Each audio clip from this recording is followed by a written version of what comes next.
সারা ভারতবর্ষের মানুষ রাধাষ্টমীতে মেতে ওঠেন রাধিকার জন্মদিন মহোৎসব পালনে। কিন্তু দক্ষিণ পশ্চিম রাঢ়ের বাঁকুড়া, পুরুলিয়া, পশ্চিম মেদিনীপুর এবং ঝাড়গ্রাম জেলায় এই দিনে সাড়ম্বরে পালিত হয় গোয়াল পূজা। গোয়াল পূজা মূলত পশুশালা পূজার দিন।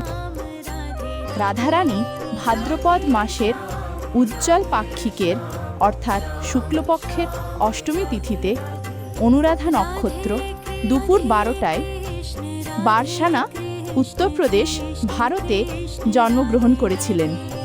রাজা বৃষভানু এবং তার স্ত্রী কীর্তিদা পুকুরে সোনার পদ্মের উপর দেবী রাধাকে পেয়েছিলেন। শিশু রাধা জন্ম থেকেই ছিলেন আলোকোজ্জ্বল, সৌন্দর্যে অতুলনীয়া আর ভক্তির প্রতিমূর্তি। রাধাষ্টমী ব্রত পালন প্রসঙ্গে ভগবত ও পুরাণে বর্ণনা করা আছে, যে ব্যক্তি একবারের জন্যেও এই ব্রত পালন করেন তার কোটি জন্মের ব্রহ্ম হত্যার মতো মহাপাপ বিনষ্ট হয়। প্রচলিত কাহিনী অনুসারে সেই সময় যমুনা নদী বর্ষানার রাবেল স্থানটির পাশ দিয়ে বয়ে যেত। শৈশব থেকেই রাধাকৃষ্ণের লীলা ভক্তদের হৃদয় ভরে দেয়।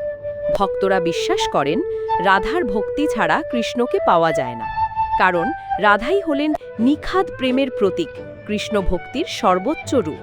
রাধারানী আমাদের শেখান, ভগবানকে পেতে হলে চাই সত্যিকারের প্রেম, চাই আত্মসমর্পণ আর নিঃস্বার্থ ভক্তি। রাধার প্রেমই হল ঈশ্বর প্রেমের চূড়ান্ত রূপ। এই রাধাষ্টমীর দিনে আসুন আমরা সকল ভেদাভেদ ভুলে যাই, হৃদয় ভরে প্রেম ও ভক্তিতে ঈশ্বরকে স্মরণ করি, কারণ রাধার পথে আমাদের শেখায় ভালোবাসাই ঈশ্বরের আসল রূপ। আসুন আমরা সবাই মিলে বলি রাধে রাধে।